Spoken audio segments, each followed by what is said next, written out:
So we were Phil de Vries in Poland ahead of KSW 47 this Saturday night. Phil, how are you feeling? I'm feeling good. I'm raring to go. I am raring to go. I wish I was fighting tonight. So you're feeling good, like you did your camp on American Top Team. Like how did that go? Oh, it was great. I mean, the training there's great. I get good camps at home, but the heavyweight partners on the mat there, you can't knock it, you know. Yeah. So who are you working with over there? A lot of guys, a lot with Marcelo Golm, who's a UFC heavyweight. I was training a lot with Fernando, who's fighting Nishi. Junior Dos Santos did a lot of rounds with Alexei Olenek. I managed to do a little bit with Vitaly Minikov. Just a lot of good guys, you know, keep me on my toes. So what was it like training with JDS and Alexei? Oh, I tell you what, you know, both lovely guys, cracking guys. Yeah, it's like Alexei Olenek, lovely, you know. Junior's like such a joker and like a great training partner. I always thought him down as like a sort of guy who'll try and kill you, but he's not. He's laughing and joking and nice. And Alexei helped me out a lot too. So, like, what was your overall experience like over there? That was your first time being an American Top Team. Normally, in the past, you trained at Alliance in San Diego. Yeah, I mean, it's great. The training's second to none, you know. I mean, I didn't really do much though. I just went training, was in my room, you know. Got like bored of all my computer games I bought. Luckily, I had a friend out there I'd see at weekends, but like the training was fantastic. Just like there's a lot of the guys are Brazilian and Russian. It's like language barrier, you know, for like hanging out. But I had a good time, you know. And that was the first time you've been to America in a while now for a training camp. Like, did you learn anything about yourself, or did you kind of like reaffirm in your head of like where you stand in the pecking order? It's good because in England I'm like a big fish, you know. I don't often drop around doing anything, you know. So it's good. Like, I had to get used to getting my ass kicked again the first couple of weeks there. I was losing rounds and I was thinking, well, this isn't very nice at all, you know. Things aren't going all my way, but it's something you've got to learn, you know. By the end, I was winning most of the rounds I was involved with. So, which coaches were you working with over there? There was Steve Mocco there, who's like made a real effort, you know, such a nice guy. First day I was there, he come over, shook my hand. The amount of guys coming on off the mats there did great, you know. I'd say I learnt the most from him, you know. And there's a good boxing coach there called Dyer. Just the full team's good, you know. Oh, cool. So this weekend you're fighting Thomas Narcoon. What was your thoughts when initially offered, like when KSW presented you with Narcoon?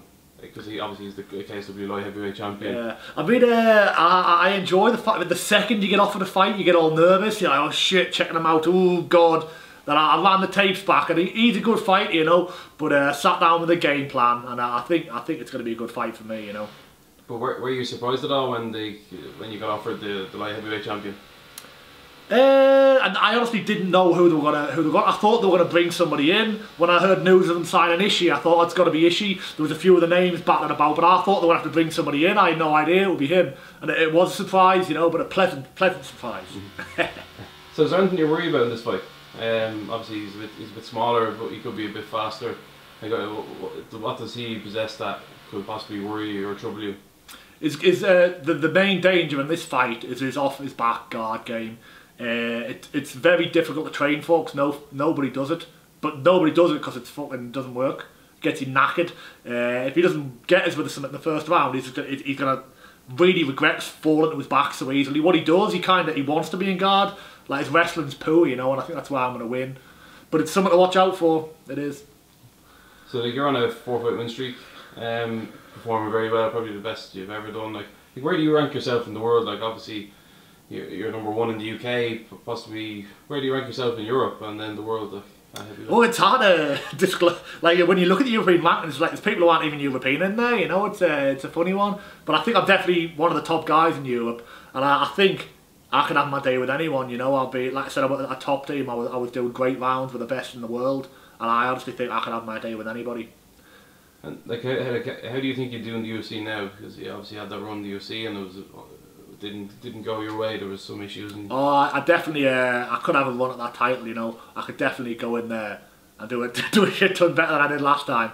Too early for us. My head wasn't right. Now everything's good. I've got my momentum.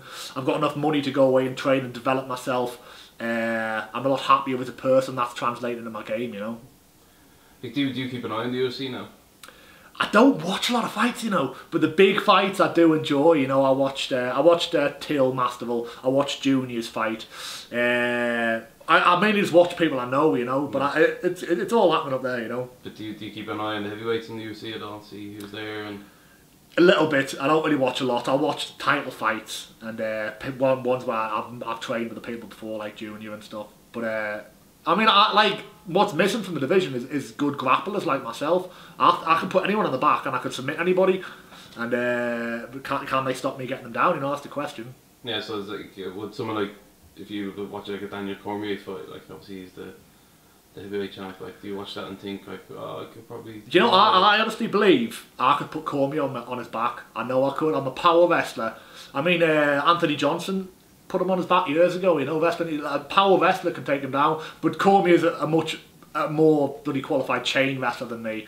I think, I mean, he's fantastic, isn't he? But I would fight him, you know, I'd fancy my chances and I'd go out there to win.